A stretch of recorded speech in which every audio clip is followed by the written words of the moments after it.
Are y'all ready to head off the trails? I'm the Cryptid Huntress, Jessica Jones, and I'm ready to take you on a mysterious journey right now. We welcome you to Off the Trails right here on Spaced Out Radio's YouTube channel. If you haven't hit subscribe yet, please do, because we would love to have you. Shout out to Bumblefoot for that amazing intro music. Once again, we do appreciate that.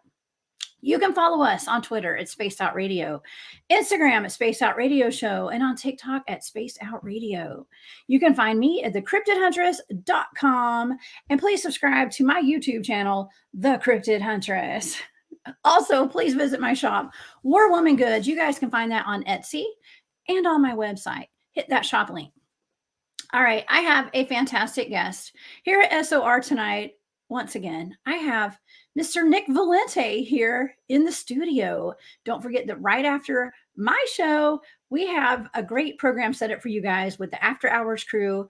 So let's get to our guest tonight. Nick Valente is the director of Region 3 of the North American Dogman Project and director of the International Dogman Project. He has been a Fortean researcher and cryptid field investigator for over 23 years. He has been south of the border into Mexico in search of the chupacabra and into Canada looking for Sasquatch. His boots on the ground research includes other cryptids like the Mothman, the Jersey Devil, and of course, the Dogman. So without further ado, I would love to welcome to Spaced Out Radio tonight, Mr. Nick Valente. Hey, Nick. Hey, Jessica. Great being here. Hey, thank you so much for being here tonight. I know that you and I have a lot of interesting things we could talk about this evening. Oh, yeah. Oh, yeah. And unfortunately, we only have an hour to do it. So I know we're gonna pack it all in, and then we're gonna bring you back one day in the future. One beautiful evening, we're gonna bring you back, and I have a feeling this will not be the last time I see you on here. Okay, so, but yeah, it has been such a pleasure getting to talk to you. I just met you for the first time this past week, with Tex actually on. Oh yeah, I believe that was Tex's Front Porch that we were on. Yep. Yeah, and so we have a little bit in common here with these cryptids, or as we call them now, inhumanoids. I had Barton on last night. Yeah. I told Barton, I was like, on Monday morning, I'm going to have to change my name to the Inhumanoid Huntress. So now I have to rebrand. Okay. Was he drinking some Pepsi? No, I don't think so, but I'm not sure. I didn't see it. I didn't see a Shasta. That's an inside joke. It is. Coca-Cola. It is. Well, Nick, let's talk a little bit about some cryptids and some inhumanoids tonight, because that's why we're all here tonight. And you are a Region 3 director of the North American Dogman Project. You've recently taken on a little bit more different regions because just picking up the slack a little bit. And so you stay really busy. So tell me a little bit about the North American Dogman Project and how you got involved in that. Well, I had started out early in life because of my mom. She brought me into the paranormal. She told me about a couple of events that happened to her. So I started to, and she gave me a book by Hans Holzer, the original Ghost Hunter guy, a marvelous book. And I would pick up books on my own at the library on ghosts and demons and all kinds of things. And even back then, I read about the Loch Ness Monster, the Yeti, the werewolf. And, I got interested. Actually, I pushed it with the paranormal for many, many years. And as I do today, I did back then. I mean, I've always done this. I'm the kind of field investigator that will prove or disprove. That's what I'm out there for. I'm not out there just to prove it exists. I would also prove it doesn't exist. And there are a couple of cryptids out there that to myself anyway, I've proven that they were regular animals. Freaks in nature are just regular animals. And there's nothing mythical about them at all. But like I was saying, I started in the paranormal. I disproved a lot of things. There was this graveyard. They said you couldn't cross it at 12 midnight or your hair would turn white and you would never be the same. All right. I crossed it at 12 midnight. You had to go try it out. There was nobody there to hurt me. Everybody was dead in the cemetery. Quiet neighbors, right? It's nice to live near a cemetery. Yeah. And a lot of times we got leads on cold spots in houses or abandoned places. we'd go there and we'd find out why there was a cold spot. There was a hole in the ceiling, or there was some way to the outside, and there was a draft. I mean, it wasn't satisfying for me at all. So one day I was at a library and I picked up a book on the Sasquatch, and I said, I remember reading about the Yeti. This guy seems to be just like the Yeti. Let me check this out. So from then on, I started to do cryptids, and the more I would try to go find books on Sasquatch, the more other books I found on the Mothman, the Chupacabra, the Jersey Devil, of course. I mean, that's been around for a long time. And I mean, there's just tons of them out there. There's the Lizard Man. There's the Owl Man in England.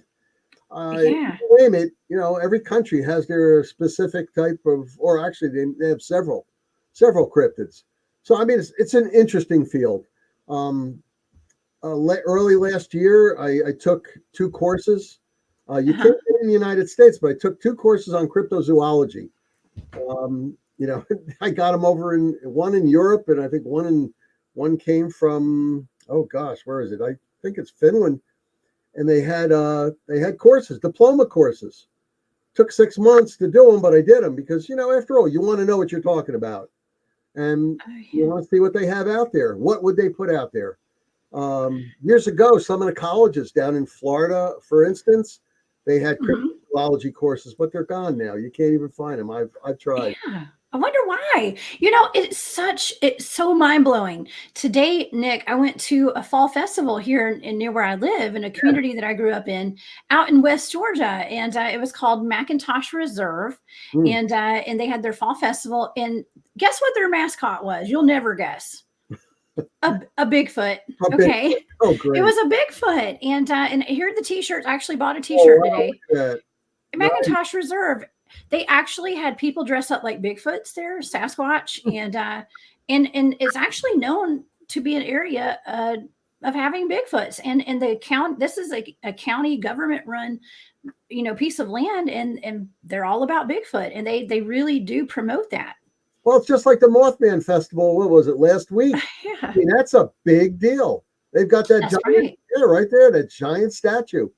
And when I went down there a couple times investigating, I had to get pictures in front of them, of course. But, everybody does. It's a very interesting thing about the Mothman. And I mean, there's just cryptozoology is just so interesting. It is. Creatures that have been seen but not proven by science to really exist. So that's what cryptozoology is about. And I just got into that, and ever since it just took off. And I've been doing that for the longest time now. Yeah.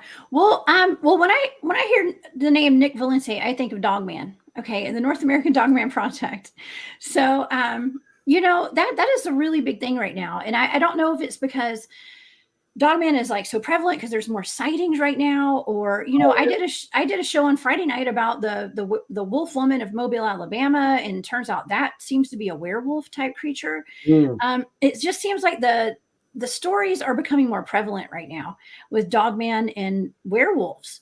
And maybe it's just because we've heard about Bigfoot for so long, and people have just kind of heard about Bigfoot, and it's not that it's boring, but Dogman is really exciting. Okay, so do you think that could be why? Yeah, and terrifying. Yeah. And terrifying. Well, Sasquatch can be really terrifying too, though. Yeah, it depends on what tribe, I guess, you have. What type of Sasquatch. Of course, and there's 7 different types of Dogman, and I think there's 11 different types of Sasquatch. So, it depends on what, you've got the ones that just want to coexist with humans, and you've heard stories, you've seen stories of them actually helping, with lost children, or actually helping people to stay out of a certain area. And then you got to the further end, the Gugway, the face eaters.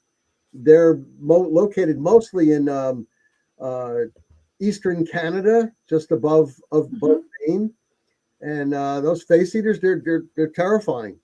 According to the First Nations people up there in Canada, and the Algonquin Indians specifically, the Gugway are terrifying, absolutely terrifying. I mean, they're huge, and if they get you, they'll rip your head off. They'll bite your head off, actually.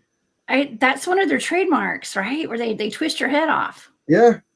Yeah. Do that. Lovely. Take a big chunk out of you. Yeah. That's a terrifying thing. There's loads and loads of stories from up there. Yeah, well, we have loads of stories down here too. In Georgia, we have dogmen. Actually, there's a new place that my team. I say it's new because I've only been going there for a short while. But some of the guys on my team, we have a place down in Middle Georgia, and it's called the Troop Herd Corridor. I think is the name of the area, and there's a whole lot of UFO sightings there. And I think it's near LaGrange, Georgia. LaGrange, yeah, I'm familiar with that. Not too far from an army base. So, Columbus is not too far from there, and they have an army base down there. Uh-huh. I think it's Fort Benning, I think. But yeah, there are Benning so Grove, many. right? Yeah, so many UFO sightings down there. And so we've got a little spot where we go, and we've been doing some research there for the past few years. And there could be a possible dogman out there. Okay. We know there's some Sasquatch, but I think there's been some dogman sightings out there. Yeah. But it's all kind of connected, Nick. The UFOs. Yeah. My theory, because I've been asked by hundreds of people, literally hundreds of people who ask me, why are we seeing so many dogmen these days? The northeast part of the United States, which I happen to have Region 3 in, I get tons and tons of reports of sightings, several encounters, but a lot of times it's sightings. And the reason is, after checking this out, and I did it scientifically, I checked real estate records. They're building at a phenomenal rate right now in the Northeast. And of course, the top three things? There's four, but there's the top three things that people and animals need: shelter, water, food. Okay. Yeah. We're taking away their shelter areas. They're headed towards the water areas, which are the river areas. They'll always have food because there's rabbits and deer all over the place in the Northeast. I mean, we've got more deer, populations around here than probably any other state. It's unbelievable how many there are. And what the developers are pushing them. They're just pushing them away. So they need shelter someplace. And they're seeing more and more. Back in the 70s, you had a couple of sightings down in South Jersey, which is the home of the Jersey Devil. But lately, I've had 6 different sightings down in South Jersey. I mean, that's rare for down South Jersey, but now they're getting more and more. And there could be more because, a lot of times people they don't know who I am to tell me about it, to get assistance on it. So, but yeah, it's something that dogman, I mean, it's been around for a long time. It has been. Well, we've had one that's been spotted up in the north part of my county for many years, and it's been called in as a werewolf. And I don't know. It's on the same road that my cousins live on. So, I had to break the news to them not so long ago. They have a werewolf or a dogman living in their backyard somewhere. Do you understand the difference between the werewolf and a dogman? Yeah. Well, yeah, a lot of people don't. But here, tell us what the difference is. I know what the difference is. Yeah. Tell us the difference. We spoke about it on Texas show, but the werewolf is not in that form, that shape all the time. A werewolf, technically, according to legend, goes from a human into a werewolf and then back again. And a dogman is a dogman all the time. Also, a dogman is a heck of a lot bigger and weighs a lot more. And how I got into the dogman thing, 6 years before I got into the NADP, that's the North American Dogman Project, I had an encounter, which is in September 13th, 2013. And I didn't know what it was. But when I went back the next day with some help and we measured to a stop sign how far up I thought it was to the stop sign, it came out to be 7 feet, 7 inches tall. Now, that's pretty big. That's pretty big. That's real big. Sasquatch is 8, 9, 10 feet tall. There's some reports of 15 footers, but that's how I got into dogman. I said, my God, that's the biggest werewolf I've ever seen, and I started to investigate it, and I found out that there was such a thing that they called a dogman. And from then on, the rest was history, I actually have some pictures. I got this off of the NADP website. Now, is this a werewolf compared to a dogman, No, Nick? different type No? of dog man. Okay. So there's Different. different types.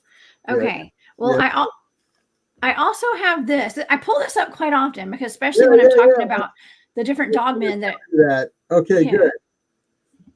Because what that's showing you is the type 3 variant 1. It's showing you the canine variant 3, the picture you put up there, Uh-huh. different sizes and everything. And then the canine Okay. variant 1. That's what you're basically looking at in that picture. Oh, okay. Yeah. They're all pretty terrifying. Yeah, Every one of them. They're all pretty terrifying. And and a werewolf would be a little bit smaller, right? Because it'd be a human that turns into yeah, something. it's a human that turns into Yeah. something. And I mean, I guess a werewolf could be female. So you'd have a smaller one, a shorter werewolf. Um, it's you've been reading about werewolves for forever now, since what, the 1500s and forward. Um, Yeah. I mean, people don't realize the Anubis going in Egypt, going as far back as 3100 BC. Yeah. That was like one of the first ones, but it has like a jackal head. And when you translate the words Anubis, from the Egyptian, I guess, alphabet, it spells out JAC and then KAL. And Okay. it's associated. It's a jackal, of course. It's associated with jackals and cemeteries. Hmm.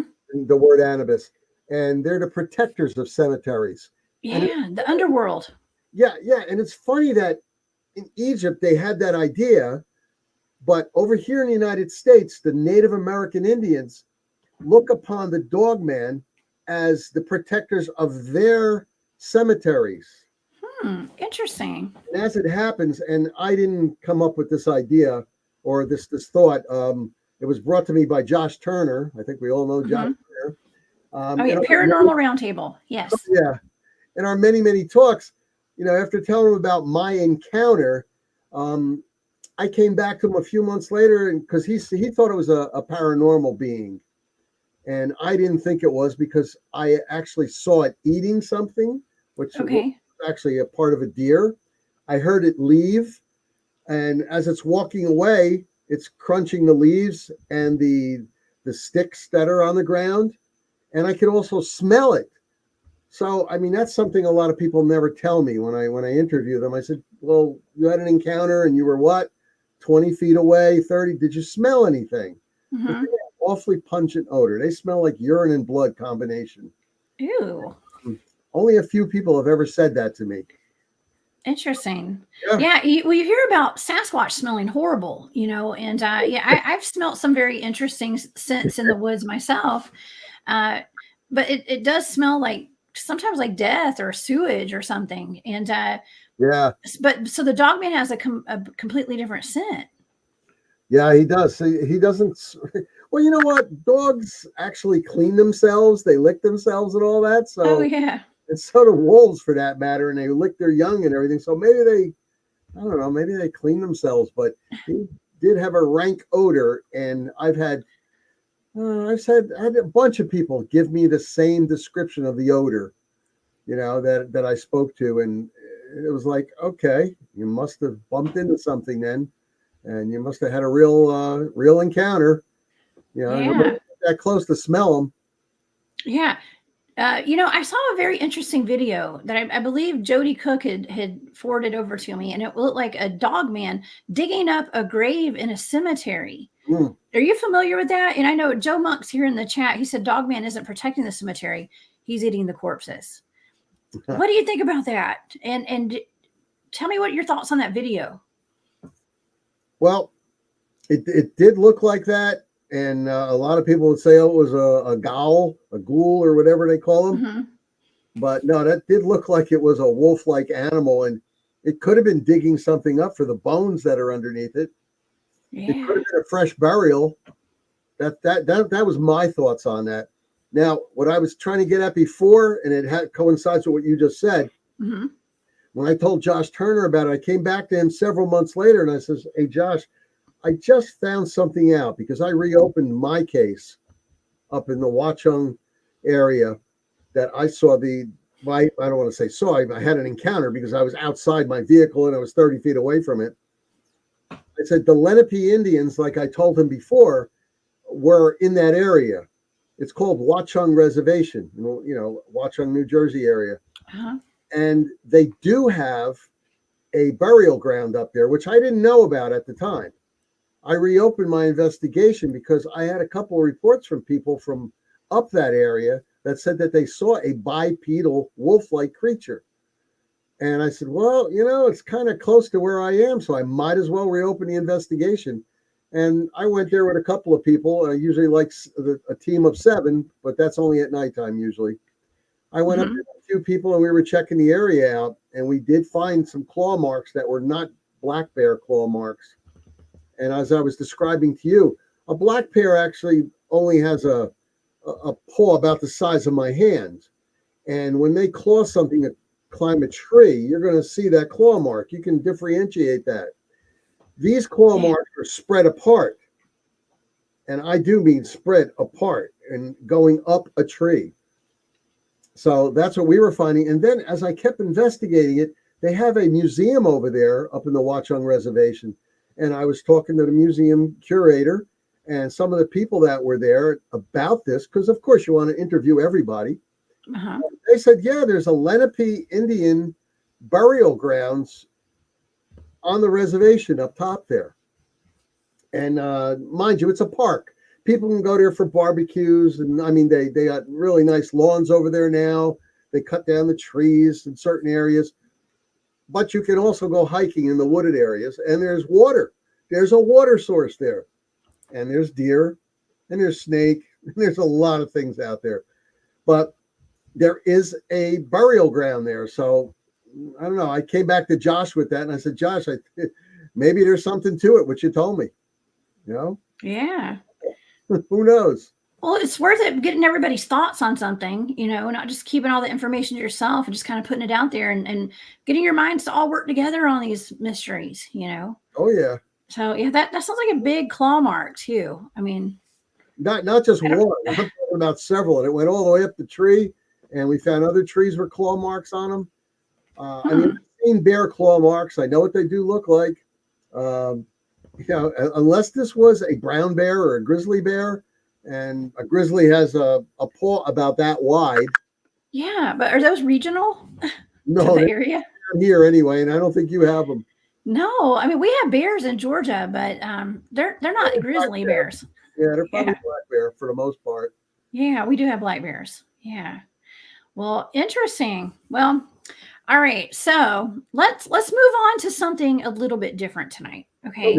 And I know I love talking to you about Dogman, but I've heard you talk about something a little bit different. And that had to do with the other cryptids and humanoids that you study, and you've gone out there and looked at, and I don't know the first thing about the Jersey Devil. I have never looked into that at all. But however, I do know about the Mothman. Okay. And so maybe we could talk a little bit about the Mothman tonight. And then we're going to kind of flow into a couple of other cryptids and humanoids tonight with that. So we're going to talk about gargoyles tonight, if you don't mind. Oh yeah. Yeah. So tell me, first of all, let's touch on the Jersey Devil. What do you think the Jersey Devil is? Well, like I said, I'm the type of field investigator to prove or to disprove. That's what I'm out there for. That's my mantra. After 6 years of going down to the Pine Barrens with teams of other people, we've checked the area out. We came across a gentleman who owned 40 acres of land over there, and he asked us what we were doing. And I mean, we just happened upon him. I mean, it was just by luck. But of course, being out there for 6 years, traveling all over the place throughout the Pine Barrens, we found all kinds of crazy things. However, this gentleman, when we told him what we were doing, cryptozoology, and we were looking for the Jersey Devil, he immediately, his eyes just popped open. And he was like, really? He goes, I have a dead Jersey Devil if you want to see the body. And I said, seriously, you have one? He goes, yeah. He goes, I have a big food refrigerator that's on its side where he used to keep things, food in, but he no longer does because he doesn't have any need for it. His wife passed, his children all moved out, and he found this body of what people would probably recognize as the Jersey Devil. And I'm not going to keep your audience in suspense because we don't have a lot of time. I just want to know what it was. Did you see it? I'll tell you what it is. Okay, what was it? It's called a horse bat. Okay. I don't know what that is. A corpse of a horse bat. He wanted to sell it to a circus. And I said, sir, circuses have been kind of on the downswing since the late 1960s. Because back at that time, if they found something like that, they would buy it. He wanted $50,000 for it. Wow. I had bad news, but we looked at it and it looked just like what the Jersey Devil looks like. The Jersey Devil has bat wings. It's got skinny legs. It has these claw-like little horsey feet, and it has a horse's head. And this thing was approximately 4 feet long, but as in any species, you'll have, short things and tall things. This thing was 4 feet long. It's a horse bat. I wish I had a picture of it here. I have it on my other computer. But it's something that people can look up. We can look it up. Our audience can look that up. That's interesting. Now, do you think that all the sightings are this bat? You think it could be? To me, from what it did and what it was doing back when, I mean, supposedly it went from the Pine Barrens across into Pennsylvania, and they had sightings over there, and it came back again, and it would disappear. And the only way it would disappear is if it was walking. People saw it walking someplace. And in one instance, way back when it first appeared, they were tracking it.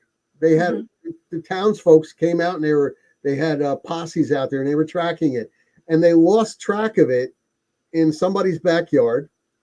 They had physical tracks in the snow. Well, if it has bat wings, it flew off. Right. Then it appeared someplace about 10 miles away on the same night.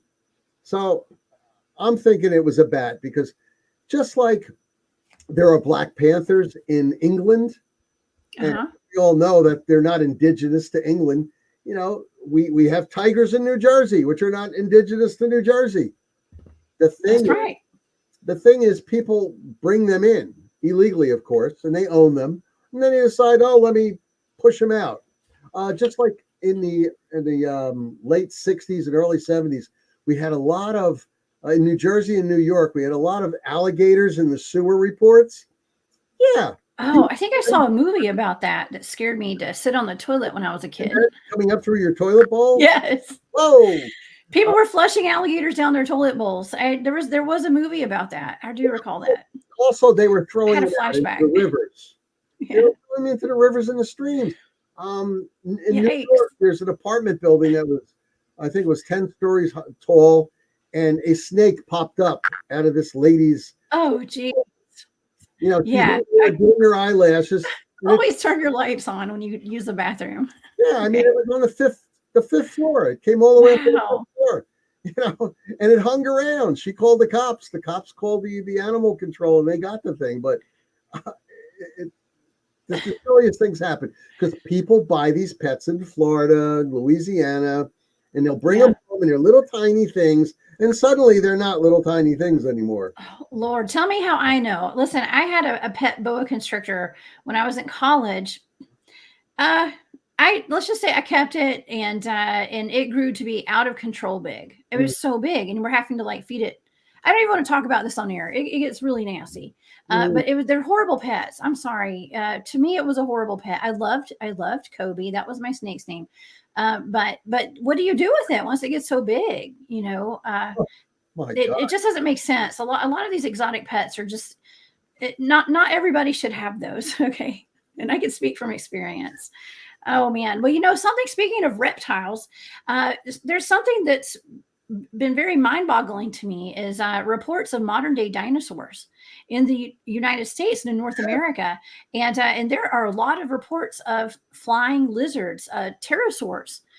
One of the guys that I do shows with at Texas Front Porch, Jason McLean, has had his own sighting of one, actually, and there are pictures of them. And yeah, some of these pictures could be drones or kites or something, but there's a lot of them, and there's a lot of firsthand sightings. Yeah. So it sure looks like a dinosaur to me. That one there. It does. Yeah.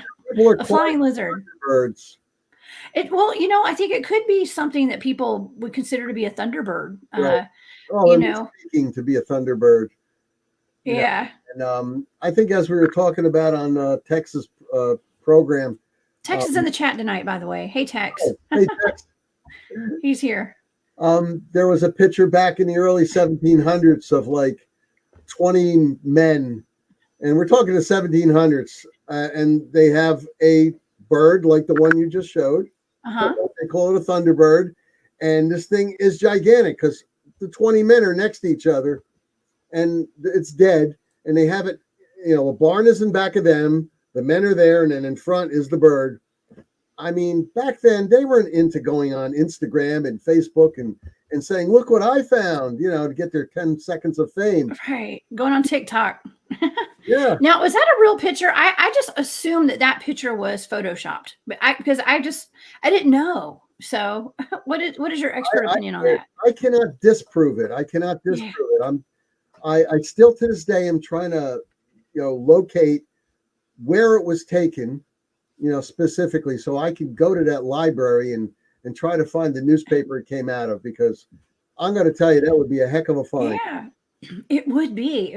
But there have been reports for a long time about these pterosaurs, pterodactyls, whatever you want to call them.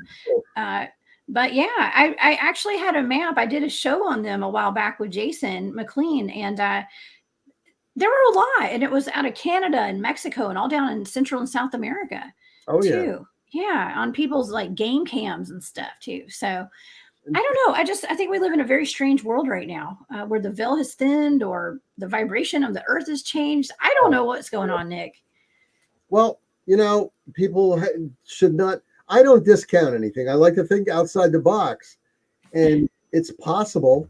Like I call it with Sasquatch, you're going to follow his footprints, and then suddenly they disappear in the middle of a field. Where the footprint ends is what I call it. Yes. Now, as we've discussed, you and I before, they could be going through a portal. Yeah. There could be other dimensions out there. So don't be so blinded to the fact that this is a distinct possibility. It is. Here 1 second, something that big, and then it's gone. Yeah. There have to be, or they can be from an alien race, and maybe the alien spaceship beams them up. I don't know. I can't prove it yet. I sure as heck. Well, we're working on it. We're working on trying to figure these mysteries out. And if I can help with this remote viewing stuff I'm doing, it's a lot of fun. Now, one of the next things I probably need to remote view are gargoyles. Okay. Oh, man. What in the heck is a gargoyle? Because when I think of a gargoyle, I just think of a stone figure on the side of a building. I'm thinking of one of these bad boys. Okay. Now, are there actual sightings of gargoyles in the United States right now? I have not had a lot. Josh Turner has had a few. After we had him on the show, D.A. Roberts show, I got 3 individuals reporting seeing a gargoyle, a stone-like, 8-foot tall, stone-like creature with big wings, and the skin looked like it was stone. Yeah, just similar to that, except it was standing on 2 feet. And they gargoyles have been around since I think 630 AD. The Bishop of Rouen in France, he supposedly fought and defeated, a gargoyle. What those gargoyles that you're showing right now, the reason you see gargoyles on buildings is because they use it as a rain runoff. Water comes out of their mouth. Now, why would you have a rain runoff? Well, if you keep this picture up, you'll see that there's mortar between the bricks. And if they did not have the rain runoff in the corners, the water collects on the roof and then it would run down into these things, and it would just go specifically go dump down onto the lawn. It wouldn't go down the side of the brick and erode the brick little by little. Wow. So they are actually functional. In Basking Ridge, New Jersey, which is not too far away from where I am, there are people that have gargoyles on their roofs, and one industrious soul put blue lights in their eyes and they shine at night. So I mean, that's a heck of a thing to see. That's amazing. I want gargoyles all around my house. I want them everywhere. I want those little gnomes all over the place. I mean, gargoyles and gnomes and a big Sasquatch in the front yard. Okay. And a dog man in a tree or something. I don't know. And it is Halloween. It's almost Halloween. We start October this weekend and or next weekend. Wait, what is today? Yeah, next weekend. Oh, yeah. So it's time to decorate. However, I would like to have that in my home year round. I think that would be proper. We have for the cryptid huntress. People put the gargoyle statues. Oh, they're all over Europe.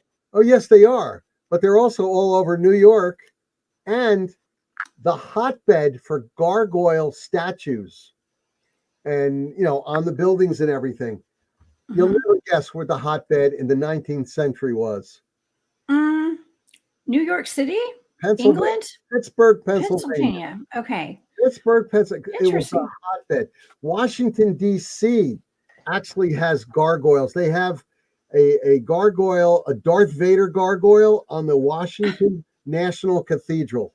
What? Yeah. That's awesome. It's on the North Wall, because the North Wall is the dark side. And no way. Your people can look this up. There's a Darth Vader gargoyle in the Washington National Cathedral. It's absolutely amazing. Wow. And of all places, I would never think they would have gargoyle statues. They have 28 gargoyle figures in the state of Texas. I could see that. Now on state property, or no, in Austin, I think it's called the Dreschkill Hotel. There's a cow gargoyle and a dragon gargoyle on the building of the Dreschkill. I think it's Dreskil, Dreschkill Hotel. So I mean, these are things your people can look up and you'll see. Yeah, I mean, I need to find out where to get gargoyles, honestly. Know what I know about gargoyles, Nick, and what I've always thought, I read it somewhere when I was younger, was that witches had gargoyles, and they kept gargoyles around their home to protect their homes. Okay, and at nighttime they would they'd turn out of stone into a organic being, and they would fly around the house, inside and outside the house at night, to protect the witches or anyone who lived in the homes that had gargoyles on them. But I heard witches, they were kind of like familiars to part witches. Of the research I did was they're protectors, and believe it or not, they were protectors of the church in Europe. They had gargoyles around the different churches, and it was for that reason, to protect the church from demons. So I mean, it really is interesting. I'll tell you, cryptozoology and all this old stuff. If people want to get into it, it's millions of hours worth of reading. Millions, absolutely. Yeah. I don't know. I'm just really interested in stuff. I mean, I've never talked about gargoyles before online, but I'm assuming if people are seeing pterodactyls and pterosaurs, maybe these things are kind of getting confused with gargoyles. I mean, they all kind of seem to look kind of alike. That's why I wanted to put a variety of pictures up tonight, right. Because also another connection that I made, Nick, is the Mothman. Okay, because that looks like a gargoyle as well. Yeah. And what if it's all the same thing? That's true, but I don't know. Like I said, I try to prove or disprove. I went down to West Virginia many times, spent a few weeks around there, looking at the old TNT area where it was first seen, November 1966. And I don't know, like 5 guys that were doing grave digging. They looked up and they saw this thing flying around. 2 couples were in a car around that at that time in December of '66, and they saw it at a Lover's Lane type place, and it followed them. I mean, there's so many reports of the Mothman, but when I was down there, and I hate to get more nasty notes sent to me, but from some of your people that are listening. Y'all don't send him nasty notes. What? People like, I don't know. They like the cryptids, and they don't want them talked about. I proved to myself, just like I proved the Jersey Devil to myself was a horse bat. To me, the Mothman is a sandhill crane. Now, there is a migratory pattern. Interesting. From further down past West Virginia, and it goes all the way up into Canada and over into Alaska, actually, because they have seen sandhill cranes in Alaska. Now, a sandhill crane has around its eyes, all right, that much of red skin, and they have eye shine. So if somebody's shining a light on them, or there's a light being shined on it, you're going to see eye shine, and you're going to see the red, just like the Mothman is usually depicted as having. However, I can't explain why the Mothman was seen hours before 9/11 in New York. There's a picture snapped of the Mothman right near World Trade Center, the North Tower. Yes. Also, I've heard of that. Also, it was seen in Chernobyl by an American businessman who was coming out of a hotel before Chernobyl blew. It was seen in Japan before the tsunami hit. So maybe he's a harbinger of doom. Yes. Just saying, hey, something's going to happen, because in West Virginia, they had the Silver Bridge that went. He didn't do anything. I think there was some kind of a brace or some kind of a buckle in there that was rusted out, and it just let loose. And once that went, the rest of the bridge went. And by the way, that bridge is not there anymore. They rebuilt a newer one. So, wow. So that bridge was never rebuilt after that accident? No, they built another one. Yeah. Okay. Interesting. I had a case in Chicago, right near Chicago O'Hare, in the city area near Chicago O'Hare Airport. And I went up with a couple of investigators, and we checked out the Mothman sightings because there was just too many of them to ignore. And I tracked it down to a church, and there was a belfry where they have the bell, and there's like slats. It's not, the bell is out there, but you can't see the bell specifically because there's like slats of wood, and there's bats living in there, and the bats fly in pattern. And we were there for 3 nights, and we noticed that at a certain time of the night, they would come out and they would fly around in a pattern, and it almost looked like a human being up there, but they were bats. We hit them with some spotlights, and once again, I'm proving something here. So to me, I still believe it's a sandhill crane that they saw in West Virginia, but in Chicago, those were bats, and they all stick together when they were flying. They were flying around. And yeah, well, Nick, you think like a detective, okay? Because you have a background in law enforcement and being an investigator, and so it makes you a perfect detective for cryptid research and looking into these weird phenomenon. And you cross all your T's and dot all your I's with this stuff. So I can't disprove the Dogman, though. Yeah, that's one that you can't. And I cannot disprove Sasquatch. Jessica, there's just too many reports. I mean, seriously, from 1995 to 2015, there was 3,600 reports on the west coast of the United States. We're talking Oregon, California, Washington State, Colorado. And during that same time period, there were 650 reports in Western Canada. Are all these people lying? Do they want their, minutes of fame? Oh, I saw. A lot of people don't report it. A lot of people that call me up or send me messages, they don't want me to talk about it, but they want counseling. So I give them counseling. It's Okay. Well, okay. I've never made a report to anyone about any kind of sighting I've had. I've had up close and personal ET encounters. I've seen UFOs. I've been in the presence of Sasquatch many times. I've never made an official report. However, I am on a team that is out there researching. Now, how many people do you think have seen and had experiences with these cryptids and never made a report? I mean, it's got to be a higher number than people that actually report them, I would think. I would say that maybe 10% of the people that have are the ones that report it, and 90% that have had a sighting or an encounter don't report it. They're fearful, and I can't understand it. We're in 2022. Back in Exactly. the 60s and 70s, you talk about something and say, "Oh, he's crazy," and you will not get that promotion in that job that you're in, or you won't get that specific job, or people will talk about you. I don't Yeah. understand. In this day and age, who cares? Well, now we have all the fall festivals have a Bigfoot involved. Okay, down here in the South, at least that one I went to today, I could not believe that all the T-shirts for the festival had Bigfoot on them. Oh, look Okay, at the Mothman festival they had last week. yeah, Tons of people were. I mean, it's amazing. They it's have mainstream. they actually have two different places, two different museums down there on the same street. If when you're down there, so I mean, it's an amazing thing, and they love their Mothman. Yeah. That's why Well, they tell me don't talk bad about my Mothman.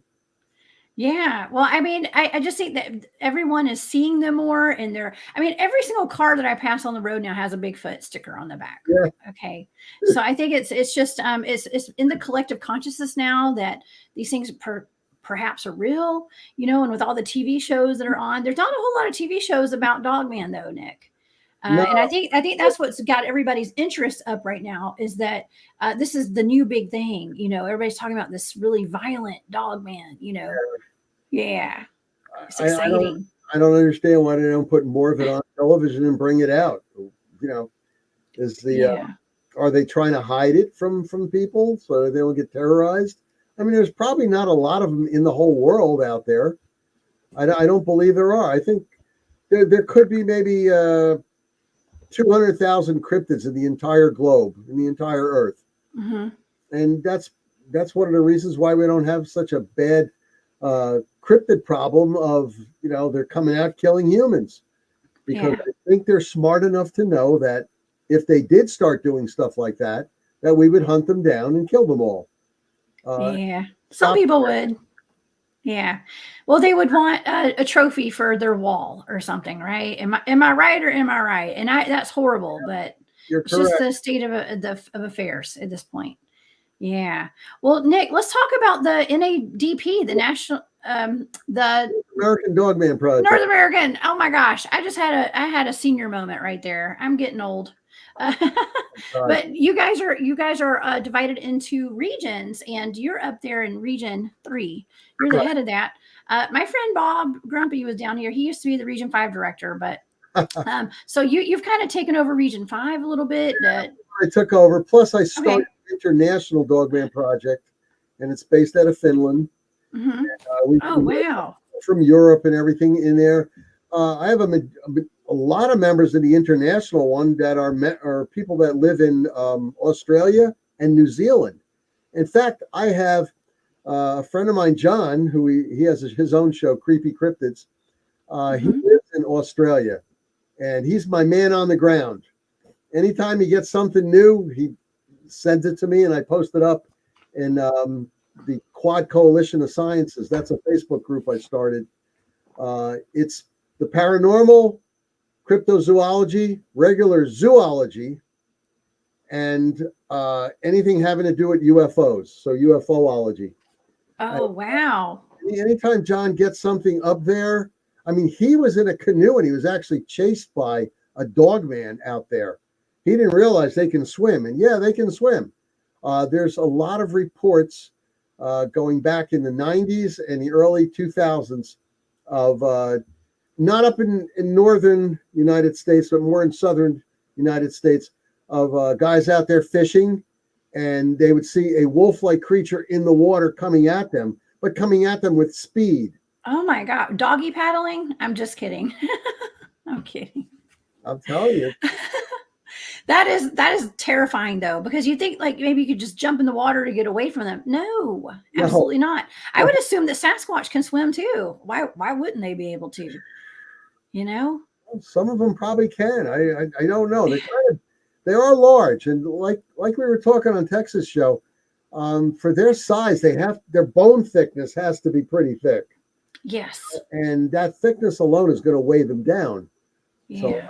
I can't really answer to that. I haven't had many reports of them, swimming around in the water. I do know they need water sources like any other zoological animal needs. Right. That's probably why they see them there a lot. Well, Nick, I have a question. So when you guys are out there investigating for Dogman, let's say, and with the NADP, do you include in your reports UFOs or orbs in the woods or anything like super paranormal that's supernatural that's going on out there? Do y'all include that with your reports? Because I know some of the groups don't out there when you're doing Bigfoot research. Well, any reports see any piece of information, no matter how small it is necessary because that's the way you can solve a case. And I know this from experience being in former in law enforcement and the other things I did before that. Anything, a little tiny match found on the ground can lead to solving the case. Therefore, anything we see in the NADP when we're out there on a field investigation, I'm talking about boots on the ground, being in the field, anything we see is reported. Now, in my case, in my encounter, I did see an orb in the sky after the dogman walked away. And I put that down in my report. Okay. And I have personally done a 6-month long investigation in my research into when people see, well, let me put it this way, they have an encounter or a sighting of a dogman or a Sasquatch. And I took it from the years 1995 to 2015, because that seems to be the most reported years out there. And it came out, originally it came out because I had stopped it after 6 months. 92% reported seeing an orb in the sky before their sighting or encounter, or after the reporting, that they had the encounter, or before and after. So both. So there has to be a connection to me anywhere. I think there has to be some sort of a connection. Yeah, I think there is. Yeah, I think there's a connection. I don't know what it is, but we oftentimes have, almost always have orbs out in the field. We may not have any kind of Sasquatch activity at all, but we have orbs. Okay, so we're still trying to figure out what the orbs are right now. There's a lot of them, a lot of different types, and there is some sort of connection. When there's orbs, a lot of times there's UFOs, a lot of times there's Sasquatch, Right. and now there's Dogman. That's why I think you got to do this yourself. That's why I carry this laser with me. Now, Oh yeah. To the back, and as you can see, I have it Don't get your eye. I have it on multi right now. But if I took this off, it would be a single spot. I think if you actually see these orbs in the sky and you know they're not an airplane, you can shoot the laser at them and see what your response would be. Yeah, it'd be blinding. Yeah, we have to be very careful. I actually do carry a laser very similar to that when I'm out in the field, because it's part of my ghost hunting equipment, and I take my ghost hunting stuff out there. It's the same equipment that we use when we're for ghost hunting. Well, that's why we use out there. That's why I carry. Well, I won't set them off, but my electronic flashbangs. Oh yeah, we heard those other night. They're very loud. Flashing, and it gives you the high pitched decibels. And not only would I use that, against a cryptid, but I would also use the laser because it's going to blind them. And if just in case I get something paranormal, who knows? Maybe setting off my electronic flashbangs is going to stop the paranormal being. Maybe it'll disrupt them. But like I told you, I also carry white salt, black salt, and holy water with me, just in case. You never know. I mean, it doesn't take up a lot of space on my vest. So it's for that spiritual aspect out there. I really can appreciate that. Carrying a little sage, a little bit of salt, a little holy water. Yeah. We don't know what we're dealing with out there. It could be demonic. In the woods and yeah. Your dog whistles, you name it. So now, is there a way to attract a dog man, do you think? Jody Cook and I were working on that for the longest time, and we were thinking a female wolf urine, Okay. and he actually bought some, and we were going to be trying that out, and I understand barbecue sauce works pretty well too. Bacon and barbecue sauce, I bet, right? Who doesn't like bacon, right? I mean, geez. Yeah. Hey, I like bacon. That would call me in for sure if I was a dog woman. Bacon. But you know how many people have reported, being in their tents, and they'll go out in the morning, they'll put the bacon on over the fire and everything, and then going back in their tents and then hearing loud stomping noises, and they're drawing Bigfoot towards them. So I don't know. It depends on what it's going to draw towards you. Right. Oh my gosh. Never leave food for Bigfoot. Never. Yeah, I agree. I don't either. We put our food away when we're out in the field, and I'll lock it in my car. Jessica, I mean purposely. Yeah. Because gift, and once you stop gifting a Sasquatch, Bigfoot, whatever you want to call them, they get really mad. They do. Well, Nick, I'm really mad that I don't have more time to talk to you tonight. Aww. Oh, but you know what? We're gonna bring you back very soon, and so where can people find you? I know that we've got the North American Dogman Project. We got to go to that website and get some information on you and the NADP. But you mentioned a Facebook page. Yeah, it's the North American Dogman Project Region 3. That's where I usually hang out. That's my main haunt. But I take care of several state chapters, and I'm also an admin in, like I said, I take care of the Region 5 now. Also the International Dogman Project. Okay. And the Quad Coalition of Sciences. That's another. They're all Facebook sites. I'm a member of that one. That's a good one. Yeah. I can talk to you about that afterwards too. By the way, some good stuff. Yeah, and I'm here to help with Region 5. I live in your Region 5, so right.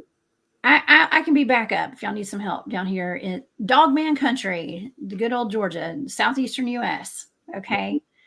All right. Well, Nick, thank you so much for being here tonight. This has been thanks for having a blessing for having you here. Thank you so much. Interview with you. I'll tell you. You and Tex was great, and you specifically. I'm glad to get to know you. That was awesome. Tex is all right. I like Tex. Tex is in the chat tonight. Him and BMR, Bigfoot Michigan Rob. All right, Nick. Well, listen. You have a wonderful week. Thank you so much for being here. We will see you next time. All right. See you. All right, y'all. That was awesome. And I have had a nice run of guests here the past few weeks. Thank y'all for those compliments. I appreciate it. Don't forget that right after this show, you can join the After Hours crew. They're going to take you on an incredible journey for the next 3 hours. Next week on Off the Trails, my guest will be my friend and teammate, Jim Helbert. We're going to be talking about dowsing and Bigfoot field research and paranormal field research. I can't wait to see y'all then. But for now, I'm the cryptid huntress, Jessica Jones. I'm heading off the trails. I will see y'all next week. So you guys have a wonderful night. And if I can find the button here, I'll see y'all next week. Bye, y'all.